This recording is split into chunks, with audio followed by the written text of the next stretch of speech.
We are delighted to award you as the overall winner for the Most Dedicated Project Dissertation Supervisor Award.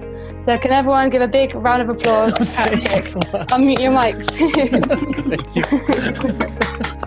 This is so lovely. Thank you so much. And it's great to hear all this. I'm a bit flabbergasted, to be honest.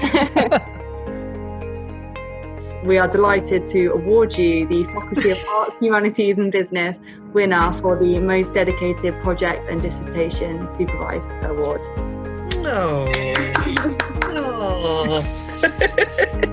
that's really sweet and most unexpected. Oh, well, thank you very much. And the good thing is I don't have to dress up.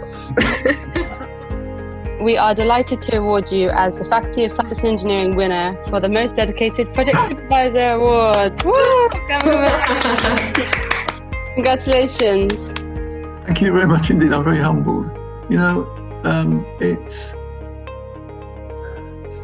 one of the reasons I stayed in Plymouth and came to Plymouth 25 years ago was because the vibe was right, and because the attitude of the staff and students working together made it a familiar and a cooperative environment to work in, and that's as true today as it was then. When you've got colleagues and students like Stacey and Luca working effectively and supporting each other comes naturally. You don't have to try very hard to do it, and I think that's what we've got in our marine biology group, is a bunch of people who enjoy working together and enjoy helping each other out. And it's a privilege to work with people like that and to do the job under those circumstances.